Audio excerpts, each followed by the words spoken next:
Bismillahirrahmanirrahim. Assalamualaikum warahmatullahi wabarakatuh. Alhamdulillahi rabbil alamin. Wassalatu wassalamu ala asyrafil anbiya wal mursalin wa ala alihi wa sahbihi ajma'in. Subhanaka la ilma lana illa ma 'allamtana innaka antal alimul hakim. Rabbi shrah li sadri wa yassir li amri wahlul 'uqdatam min lisani yafqahu qawli, amma ba'du. Tuan Imam Mahal Jawatan Qasar, tuan-tuan muslimin muslimat yang dirahmati oleh Allah Subhanahu Wa Taala.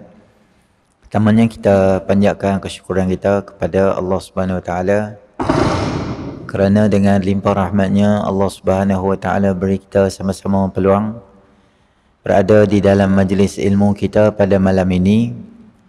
Moga-moga kehadiran kita pada malam ini akan termasuk di dalam sabdaan Nabi sallallahu alaihi wasallam, "Man yuridillahu bihi khairan yufaqihu fid din." Siapa yang Allah Subhanahu wa taala nak dia faham tentang agama Allah Subhanahu wa taala, maka Allah akan mudahkan dia untuk siapa yang nak Allah nak dia jadi orang baik dan orang bagus, maka Allah akan bagi dia faham tentang agama Allah Subhanahu wa taala. Baik, pada malam ni kita akan masuk dalam kitab kita Mukhtasar Ibnu Abi Jamrah yang ditulis oleh Imam Ibnu Abi Jamrah Al-Azdi Al-Andalusi. Kita masuk dalam hadis yang berikutnya, hadis yang ke-20, makruh sembahyang waktu mengantuk. Qala al-musannif rahimahullahu ta'ala wa nafa'ana Allahumma bi'ulumihi fid daraini amin ya rabbal alamin. Ana Aisyah radhiyallahu anha anna Rasulullah sallallahu alaihi wasallam qala idza na'asa ahadukum wa huwa yusalli falyarqud hatta yadhhaba anhu an-nawm fa inna ahadakum idza shalla wa huwa na'isun la yadri la'allahu yastaghfiru fayasubbu nafsahu. Daripada Aisyah radhiyallahu taala anha menyatakan bahawa sabda Rasul sallallahu alaihi wasallam, apabila mengantuk seseorang daripada kamu dan ia sedang sembahyang, maka hendaklah ia tidur sehingga hilangnya daripadanya rasa mengantuk. Kerana bahawasanya apabila seseorang di kalangan kamu apabila ia sembahyang sedang ia mengantuk, tidaklah ia mengetahui barangkali ia meminta keampunan kepada Allah, lalu ia memaki akan dirinya sendiri, yakni berdoa untuk kebinasaan diri. Baik, hadis malam ni Nabi SAW nak ingatkan kita tentang satu sikap dan satu sifat yang nama dia, yang ada pada semua manusia, nama dia adalah mengantuk. Mengantuk ni, tuan-tuan muslimin rahmati oleh Allah, adalah sifat yang Allah Ta'ala jadikan pada manusia, menunjukkan bahawa manusia ni adalah sifat dia adalah lemah. Allah Subhanahu wa Ta'ala maha suci daripada sifat mengantuk dan sifat tidur. Allah Ta'ala sebut dalam Quran, la ta'khuduhu sinatun wala naum. Allah ni tak mengantuk dan tak tidur. Manusia ni dia ada satu sifat yang lemah. Sebab tu Allah sebut wa khuliqal insanu dha'ifa. Kami jadikan manusia ni sifat dia adalah lemah. Antara kelemahan manusia ni adalah mengantuk. Sebab kita tak boleh tak mengantuk. Dia mengantuk lu baru tidur lah. Maknanya sekuat mana, sehebat mana, sechampion mana, sepower mana produk yang keluar dalam pasaran yang boleh hilangkan mengantuk, satu masa dia akan mengantuk juga. Dan mengantuk ni adalah satu benda yang semula jadi kat manusia, dan cara untuk ubat mengantuk ni adalah apa? Dengan lena, dengan tidur. Kerana apabila kita mengantuk, apa benda pun kita tak boleh buat dengan fokus, dengan betul. Contohnya yang kata benda akhirat, benda dunia pun tak boleh. Kalau tuan-tuan mengantuk nak bawa kereta pun tak boleh. Tuan-tuan mengantuk dalam kelas, mengantuk dalam pensyarah mengajar, kita mahasiswa pensyarah mengajar, kita tak faham butiran apa dia cakap. Kadang-kadang kita main ceramah, main forum, kita letih sangat. Kita pun dengar lah mereka cakap tu tapi tak tahu, tak faham betul apa dia cakap tu, sehingga menyebabkan kita jadi tak faham. Tak tahu apa yang orang cakap tu, jadi tak faham. Benda dunia ke, benda akhirat ke, dia penyelesaian dia adalah rehat sebentar lah. Rehat tu dengan tidur lah. Ada tak dalam pasaran kita ni produk-produk yang boleh hilangkan mengantuk? Ada lah. Tapi produk-produk macam tu dia tak berapa baik untuk kesihatan. Di hujung jalan, kalau kerap kita mengamalkan sekali-sekala once a while, kalau kita nak bawa kereta mengantuk dan sebagainya, itu lainlah.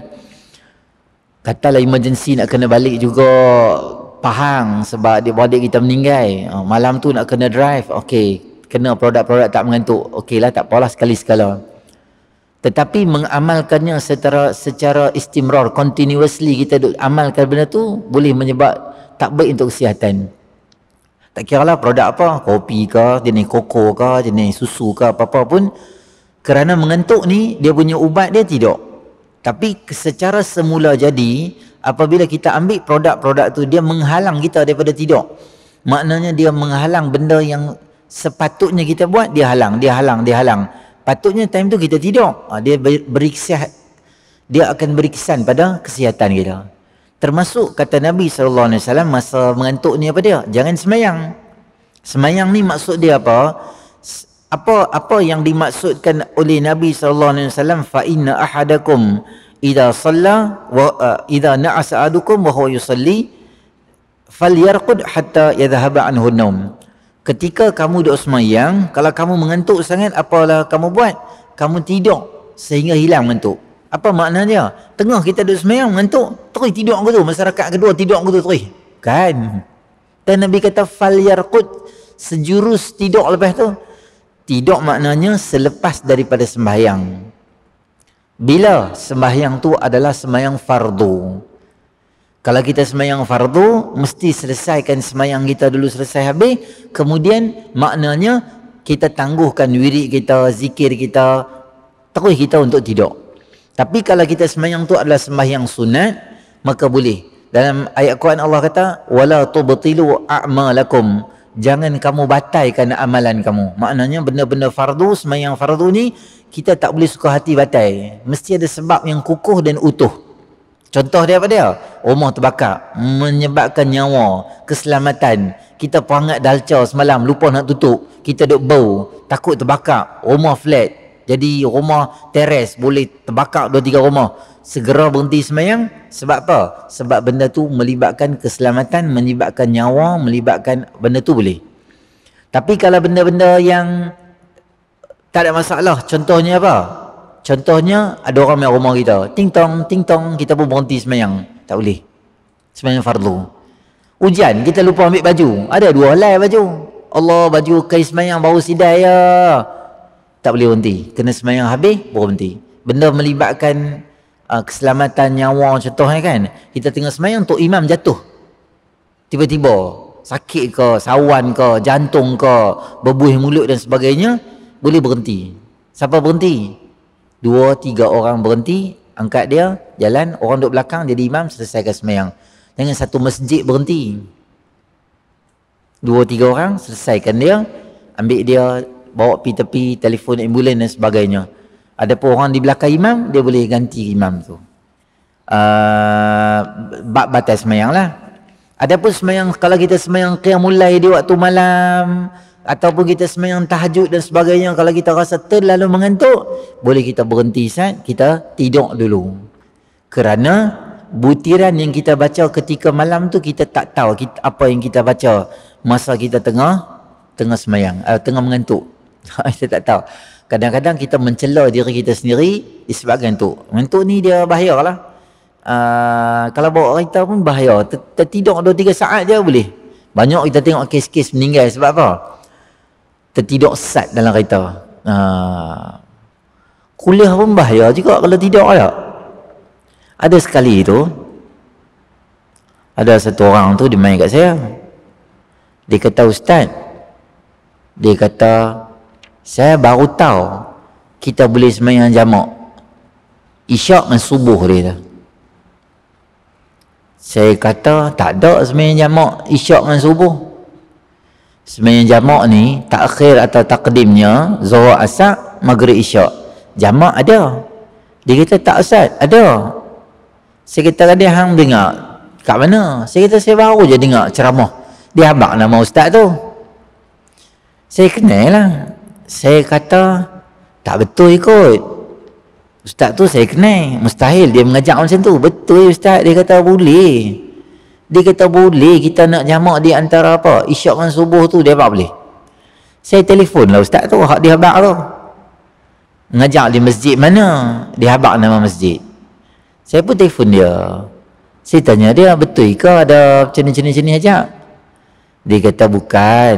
Malam tu, masa dia mengajak, ada satu bab berkaitan dengan suami isteri. Jadi dia terlajak lah bagi tahu hukum dia sebagainya.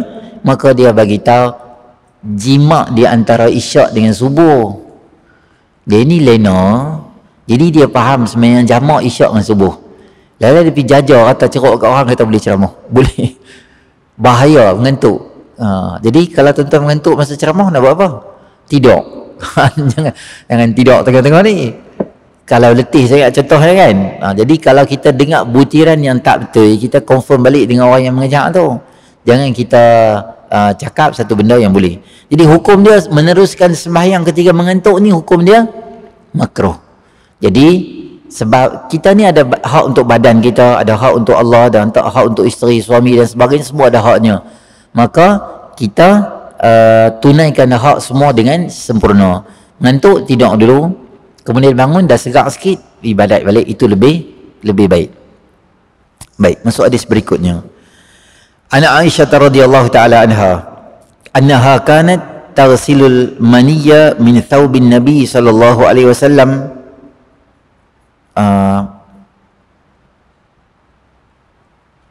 Tadi tu tuan-tuan, mengantuk dengan tidur ni beza dia. Kalau tidur ni dia dah main peringkat dia mimpi, itu alamat kata orang tu tidur. Mengantuk ni dia tak tidur, tapi dia tak berapa jelas benda yang orang cakap tu. Dia tengok pun mata pun tak apa nampak orang tu, telinga pun tak apa jelas. Sebab mata ni bila tutup, antara buka dengan tutup ni, maka telinga pun dia tak apa jelas, otak pun tak apa fungsi. Tu beza antara mengantuk dan tidur. Cuma Nabi SAW sebut ketika kamu mengantuk, kamu berhenti dulu semayang. Tambah kalau dah tertidur, dimaafkan oleh syarak lah. Tertidur, sengaja tidur dekat waktu semayang dosa. Tapi sebelum waktu semayang tidur, lepas waktu semayang bangun tak dosa, tapi kena ganti balik semayang tu. Baik. An Aisyah radhiyallahu anha qalat annaha kanat taghsilul maniyya min thawbin nabi sallallahu alaihi wasallam thumma arahu fi buqa'atan aw buqa'an, wa fi riwayatin ukhra buqa'an. Daripada Aisyah radhiyallahu taala anha katanya membasuh akan air mani daripada kain Rasulullah sallallahu alaihi wasallam. Kemudian aku melihat padanya ada tompok atau beberapa tompok, dan pada satu riwayat lain ada beberapa tompok. Baik, hadis ini menunjukkan bahawa Aisyah radhiyallahu taala anha mengikis mani yang dah kering dah yang ada pada pakaian. Mengikis kemudian digunakan untuk sembahyang. Kikis tu mani ni dia tak najis, tetapi dia kotor, tak sesuai nak pakai dalam sembahyang. Tapi kain yang kena tu dia taklah najis, kena buang. Maka kotor itu, apa yang kotor tu? Yang buang tu adalah mani tu, mani siapa? Adakah Rasulullah sallallahu alaihi wasallam atau Sayyidatina Aisyah? Maka ulama menyebut fudala minal anbiya ini semuanya suci. Apa sahaja yang keluar daripada badan Nabi sallallahu alaihi wasallam, ianya sangat suci dan sangat bersih dan tidak dikira sebagai najis. Walaupun mani ini tidak najis, tetapi dia tak boleh kita katakan apa yang benda yang keluar daripada Nabi sallallahu alaihi wasallam sebagai kotoran, kita tak boleh cakap. Kerana apa ulama menyebut, ahli sunnah wal jamaah akidah kita menyebut fudala minal anbiya, apa saja kelebihan yang keluar darah ke ataupun mani ke, apa saja benda yang keluar, hatta najis, kencing dan sebagainya, semua itu adalah bersih dan suci. Kalau tuan-tuan tengok dalam kitab Hayatus Sahabah karangan ni apa, Syekh Yusuf Kandahlawi, dia ada satu bab berkaitan dengan cinta dan sayang pada Nabi SAW dalam jilid yang kedua ada kat saya tu. Dia dah bawa beberapa kisah yang menunjukkan bahawa para sahabat Nabi SAW ada beberapa pengalaman terminum, antaranya darah. Siapa dia yang pernah minum darah? Itu adalah Sayyidina Abdullah bin Zubair radhiyallahu anhu. Abdullah bin Zubair ini, bapa dia Zubair bin Awam, mak dia Asma binti Abi Bakr radhiyallahu taala anhu. Siapa dia? Sayyidatina Abu Bakar lah, anak dia. Nama Asma, kakak pada Aisyah. Asma ni menikah dengan Zubair bin Awam. Dapat anak namanya Abdullah bin Zubair. Abdullah bin Zubair ini dengan Aisyah adalah mak menakan dia lah. Adalah kalau bahasa Penang kata cinema dia. Cinema dia lah. Mereka duduk sebelah rumah. Jadi Abdullah bin Zubair ini dia sangat rapat dengan Aisyah.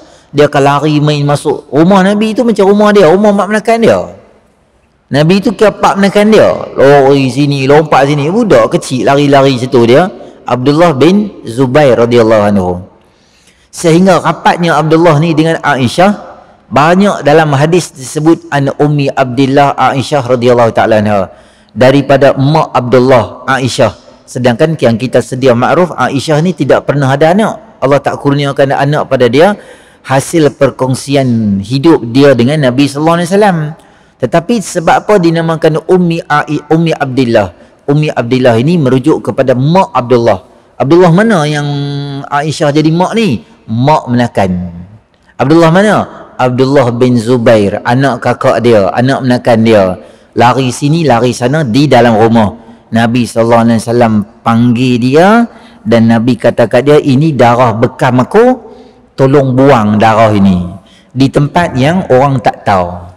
Abdullah bin Zubair bawa darah tu ke tempat yang lokasi yang agak tersembunyi yang orang tak tahu dengan niat nak buang.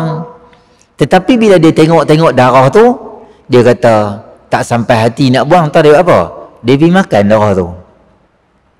Makan darah. Darah ni tuan-tuan mutawasitah lah. Kalau kita ni najis mutawasitah. Sebab tu saya beritahu, kalau kita lah, ni bukan cerita Nabi, ni kita. Tuan-tuan pernah tak dulu terhiris bawang, potong terhiris, kita buat apa dulu kecil-kecil? Kita isap dan buang, tak apa, jangan telan, kerana darah tu najis. Najis apa? Mutawasitah, tak boleh makan. Hang nak makan darah boleh, Dracula boleh. Kalau hang Dracula petang-petang, pagi manusia, petang Dracula boleh. Ataupun hang memang jenis ular jadi makan darah, tak apa. Manusia hukum dia najis, tak boleh makan darah tu. Sedut boleh, kemudian buang. Adalah dia belajar kalau ular patuk dia kena buang bisa, contoh kan. Dia ada ilmu hak dia belajar, tak apalah. Tapi segera buang dan kumuk, tak boleh ada bekas-bekas darah dalam mulut. Tapi Abdullah bin Zubair dia pergi makan darah tu. Dia mai pada Nabi SAW, Nabi tanya kat dia, Abdullah, darah tadi mana?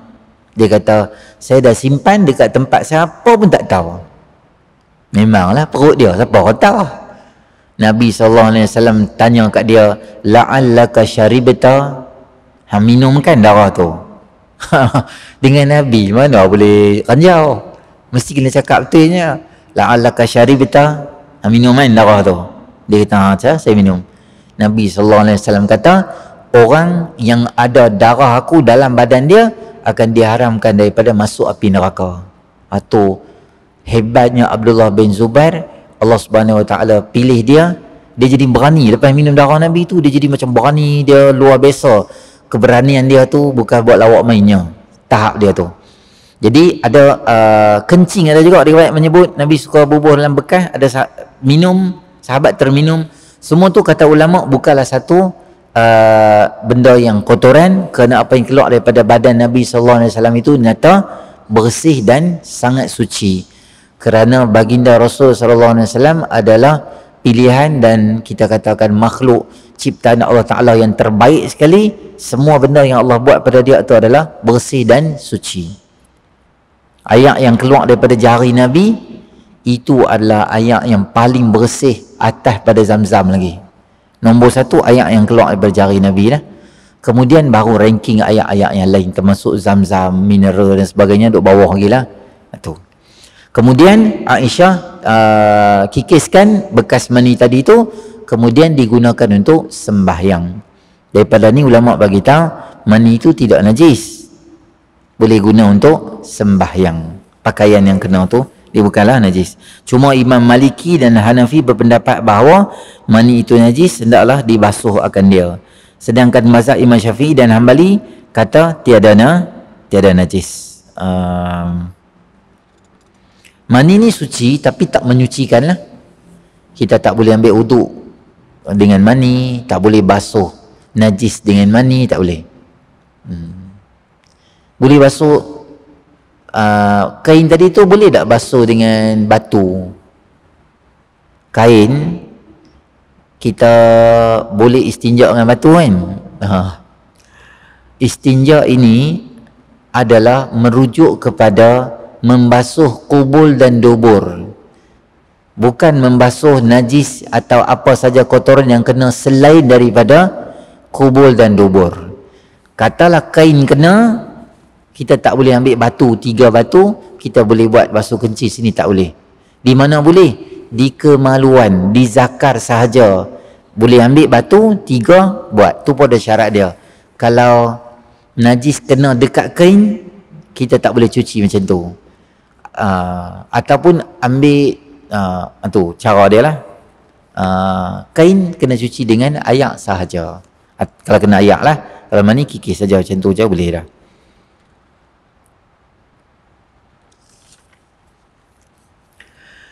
Membasuh kain yang berdarah haid. Satu lagi, Ana Aisyah radhiyallahu ta'ala anha qalat kanat ihdana tahidu thumma tarisu ad-dama min thawbiha inda tuhriha fataghsiluhu wa tandahu ala sa'irihi thumma nusalli fihi. Daripada Aisyah radhiyallahu ta'ala anha katanya, adalah salah seorang daripada kami berkeadaan haid, kemudian ia mengikis akan darah haid tadi pada kainnya ketika sucinya, kemudian ia membasuh dan dijiruskan ke atas sekaliannya, setelah itu disembahyangnya. Tadi itu basuh ayat mani, yang ni basuh darah. Darah haid ni dia adalah najis sebab dia termasuk dalam mutawasitah lah, darah lah, tak kira apa darah pun, nama kata darah, kita mesti bersihkan dia. Dalam hadis ini cara suci tu macam mana? Tuang air atas tu sehingga diyakini bersih, hilang tu, maka kain tu dah jadi bersih dah. Bukan kata kena darah tu kain tu kena buang, tak. Dia kena darah, dia jadi najis, tapi ada benda yang boleh hilangkan dia. Apa dia? Kita guna air mutlak, bersih lagi menyucikan, gunakan dia untuk cuci. Tak perah tak apa, tak bilas tak apa, tuang sampai hilang, okey. Di sini pun tak boleh basuh dengan batu. Ambil batu tu, ambil pasiak buka, tak. Ambil pasiak satu, lepas tu cuci 6 kali kan. Ini bukan darah, ni darah manusia, tak apa. Bukan darah binatang, kita katakan apa, mughalazah, baru cuci macam tu. Cuci dengan air biasa boleh. Daripada hadis ni kita tahu bahawa yang pertama, darah itu termasuk dalam kategori haid, kategori najis. Dan yang kedua, pakaian yang terkena najis itu, darah terutamanya bukanlah mesti dibuang, tetapi ada cara untuk kita menyuci dan membersihkannya. Satu lagi hadis, dan sebab dia semua berkait-kait semua tu. An Aisyah radhiyallahu anha anna imra'atan minal ansari qalat lin nabiy sallallahu alaihi wasallam, ya Rasulullah sallallahu alaihi wasallam, kaifa aghtasilu minal haid? Qala khudhi firsatan mumassakatan fatawaddai biha thalathan. Thumma inna an-nabiy sallallahu alaihi wasallam istahya fa'arada biwajhihi aw qala tawaddai biha fa'akhadhtuha fajadzabtuha fa akhbartuha bima yuridu an-nabi sallallahu alaihi wasallam. Aisyah radhiyallahu taala anha telah berkata bahawa seorang perempuan daripada Ansar datang pada Nabi sallallahu alaihi wasallam dan berkata, "Wahai Rasulullah sallallahu alaihi wasallam, bagaimana caranya saya hendak mandi daripada darah haid?" Tuan-tuan tengok ada beberapa benda di situ. Yang pertama, keberanian perempuan Ansar. Aisyah radhiyallahu taala anha seringkali memuji perempuan Ansar ni kerana untuk benda-benda yang betul ini kita tak payah malu kalau kita nak tanya. Kalau ada benda-benda apa, soalan berkaitan dengan agama atau berkaitan dengan hukum hakam, kita boleh tanya, dan orang yang mengajak tu pun dia boleh mengajak. Jangan kita dengar orang tu mengajak bab mandi wajib. Macam mana orang perempuan dah selesai daripada kering haid dia nak mandi. Lepas tu bila ustaz tu cerita macam mana paling kurang ni kena duduk, ada kawasan-kawasan yang dia ni pernah berkeluarga atau perempuan yang belum pernah berkeluarga, ada kawasan-kawasan yang cara cuci dia. Bila kita cakap macam tu, benda yang hak, benda betul, maka kita tak boleh kita kata dia ni mengajak lucuh ke tak. Sebab benda tu benda hukum hakam, kena cerita bagi elok. Kalau kita tak cerita betul, nanti orang tak tahu nak buat macam mana.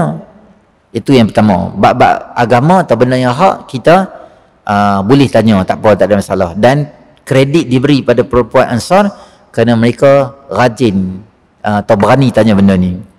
Yang kedua, kalau kita tengok daripada hadis ini, perempuan Ansar itu memanggil Nabi sallallahu alaihi wasallam tu dengan nama ya Rasulullah sallallahu alaihi wasallam. Demikianlah adab kita dengan guru kita. Kalau kita nak tanya, ada cara dia. Ni nak tanya, saya nak tanya macam tu je. Panggil, ada adab dia, cara dia. Jangan interrupt masa orang tengah mengajak macam tu. Kan Badui tu pernah Nabi sallallahu alaihi wasallam duk ceramah, dia terus tanya, mata sa'ah, bila kiamat, bila kiamat, bila kiamat. Orang kata duduk dulu, sagi Nabi duk cakap tu, duduk dulu. Bila nak tanya, tunggu. Kalau orang tu buka soalan ke, ataupun di hujung kita angkat tangan tanya, tu adab dia. Ataupun satu lagi kita tengok macam mana perkataan ya Rasulullah sallallahu alaihi wasallam tu, kita cakap, kita dengan orang lah. Saya nak bagi tahu sikit lah kat tuan-tuan. Kita pernah dengar orang cakap ana dengan enta gitu. Lagu macam nak Arab-Arab sikit kan. Bagus cakap gitu tak? Bagus.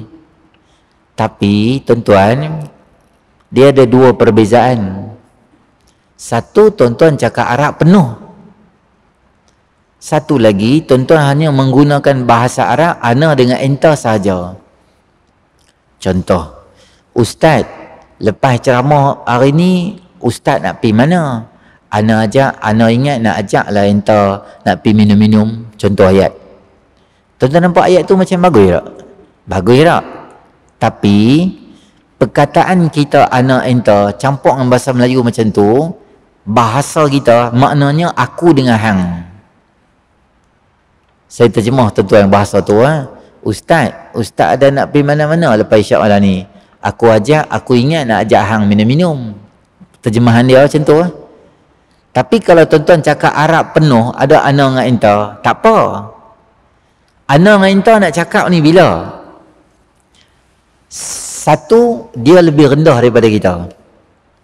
Contohlah, umur ustaz tu 63. Ustaz tu cakap dengan satu lagi ustaz baru keluar grade 23. Ana enta. Boleh? Tak ada masalah. Orang yang lebih besar.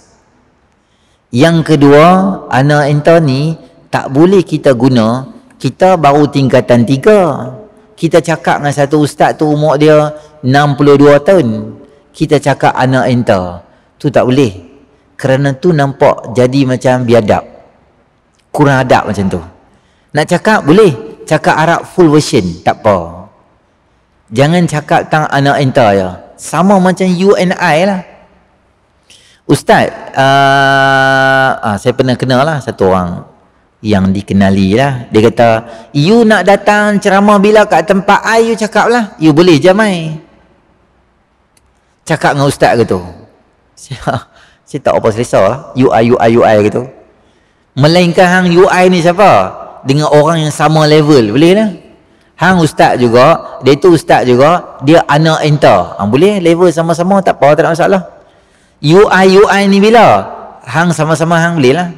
Sama saya terjemah tuan-tuan, UI dengan anak enter ni, budak tingkatan 3 cakap dengan satu orang pensyarah yang balik di kampung dia, UI.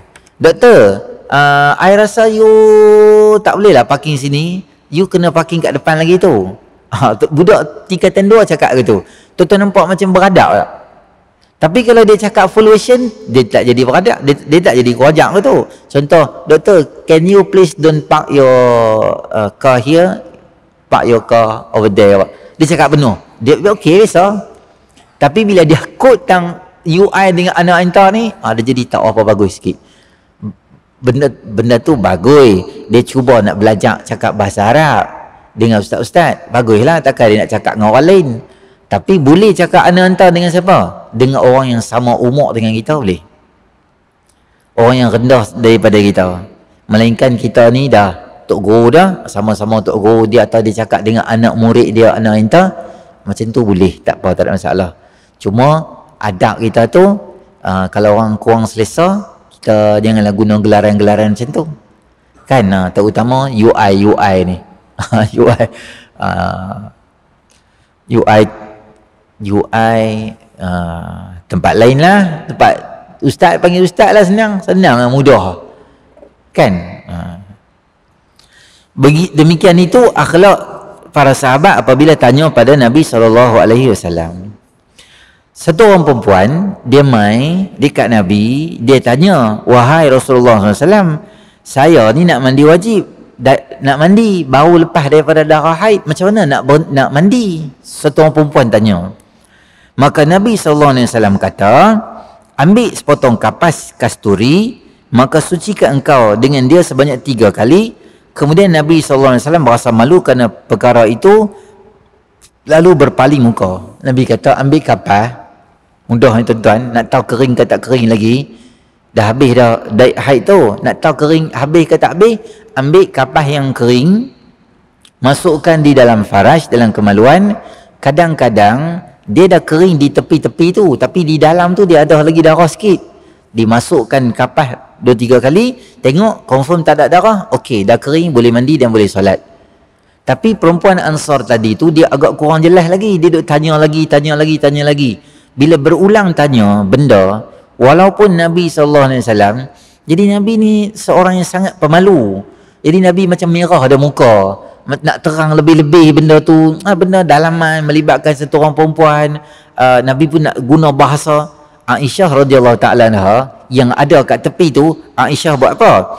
Aisyah radhiyallahu ta'ala anha kata kat dia, kemudian aku memegangnya, aku lalu tarik dia, maka aku khabarkan padanya apa dikehendaki oleh Nabi. Nabi macam duk cerita, tapi Aisyah nampak Nabi ni macam dia dah malu sangat lah, tak tahu nak terang macam mana ni. Aisyah pegang tangan perempuan tu, mai aku cerita kat hang. Dia masuk dalam, dia cerita detail clear, macam ni nak mandi, macam ni, masukkan kapas, kawasan macam ni semua. Okey, baru benda tu Nabi SAW nak cerita, tapi Nabi malu sangat. Demikianlah wataknya kita. Kalau tuan-tuan, kalau orang tanya bab-bab ni, tambah kalau orang perempuan pula tanya, kalau mai bab tu, dia syok lah syarah. Syekh-syekh ulama-ulama di tanah Arab, di Mesir tak utamanya, bila main bab-bab ni kalau boleh, dia tak berapa nak syarah sangat. Dia macam baca laju sikit, melainkan ada satu orang dua tak faham, dia macam seolah-olah macam nak laju sikit bab tu, sebab benda-benda tu kerana malu, dia ceritalah. Tapi kalau ada benda-benda yang melibatkan kita kurang jelas, boleh tanya. Tapi kalau bahasa kita, acik boleh nak cepatkan sikit, nak forward bab tu, bagi laju sikit. Kita kalau bab tu, kalau mengajak orang, kita syok lah. Kalau bab, cuba kita mengajak bab apa, bab berkaitan dengan apa, taharah semua, mengantuk, mengantuk macam rimau tu. Cuba mengajak macam mana mandi wajib lelaki, mandi wajib perempuan tu, dia mata je spotlight. Bila Ustaz nak terang, minggu depan main pula, sebab bab tu tak habis. Tapi Nabi SAW dia lain. Bila Nabi cerita bab-bab tu, Nabi SAW nak hurai ke, nak cerita ke, Nabi cerita kat perempuan tu, cuma dia agak kurang jelas. Jadi kita tuan-tuan, dengan rumah kita, dengan isteri kita, dengan anak kita, kita kena terang kat mereka macam mana. Kalau anak perempuan tu segan dengan kita, mak dia cerita macam ni, nak mandi wajib macam ni. Sepanjang mandi tu hang kena duduk. Kawasan-kawasan hang duduk, masa belahan hang duduk di celah hang tu, semua tu kena basuh. Kena dia termasuk daripada zahir, daripada kulit semua kena basuh. Kena terang pada dia. Anak-anak kita darjah 6 tingkatan 1 dah mai akil balik dah, kena cerita dekat dia secara detail. Saya di sekolah ada program Mekar, singkatan untuk melangkah ke alam remaja. Budak darjah 6 saya kumpul semua, laki duduk satu kawasan, budak perempuan darjah 6 semua akan duduk dengan ustazah. Masa tu soal jawab, sepagi tu soal jawab lah. Kita cerita, maksudnya hari tu uncut punya ceramah lah dengan budak-budak ni. Kadang-kadang budak darjah 6 ada yang dah mimpi dah. Kita cerita kat dia macam mana apa perkembangan, adalah slide-slide dia kita terang, ada soalan-soalan. Jadi mereka pun tak malu nak tanya. Kalau ada budak perempuan, kes segan nak tanya. Budak perempuan duduk dengan ustazah.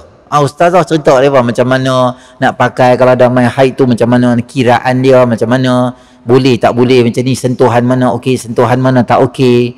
Dan main peringkat umur ni apa perasaan kita nanti main, semua tu kita terang. Tu sebahagian daripada tanggungjawab mak bapak bila anak dah akil balik dah. Bila anak akil balik ataupun menuju ke arah akil balik tu, kita kena mula terang kat mereka mana okey dan mana tak okey. Kadang-kadang dia tak tahu, dia ingat benda tu biasa. Mana sentuhan okey, sentuhan tak okey, kena habaq kat mereka tuan-tuan. Ramai kadang-kadang saya tengok pakcik dia bawa dia budak lelaki. Pakcik dia bawa dia darjah 2 masuk dalam bilik, bagi cikelat kat dia. Tapi pakcik dia peluk dia okey, tapi dalam peluk tu tangan pakcik tu duk pergi jalan sini, jalan sana, jalan sini, jalan sana. Dia rasa tak selesa benda tu. Darjah 2, darjah 3. Dia main sekolah, dia cerita kat kawan-kawan cerita dekat cikgu. Kita kena bagi tahu kat dia. Memang ada program di sekolah. Tajuk dia sentuhan okey dan sentuhan tak okey. Kalau orang sentuhan kat sini okey ke tak okey? Okey. Kalau orang sentuh kat sini, perempuan, okey ke tak okey? Siapa boleh sentuh kawasan ni? Siapa boleh sentuh kawasan ni? Kita kena terang semua dekat anak. Supaya anak kita jelas dan tahu. Benda-benda agama, terutama kita sebagai tanggungjawab, mesti terang pada anak-anak kita. Seperti mana Nabi SAW dan Aisyah terang kepada umat ini berkaitan dengan benda-benda yang sulit lah terutamanya. InsyaAllah. Nanti kita masuk hadis ke-25. Harus sembahyang di atas sampan. Kaki-kaki pancing boleh main dengar nanti untuk akan datang nanti. InsyaAllah. A'udzubillahi minasyaitonir rajim. Bismillahirrahmanirrahim. Alhamdulillahirabbil alamin. Wassalatu wassalamu ala asyrafil anbiya'i wal mursalin wa ala alihi washabbihi ajma'in. Allahumma anfa'na bima 'allamtana wa 'allimna ma yanfa'una wa zidna 'ilma. Rabbana atina fid dunya hasanah wa fil akhirati hasanah wa qina adzabannar. Alhamdulillahirabbil alamin.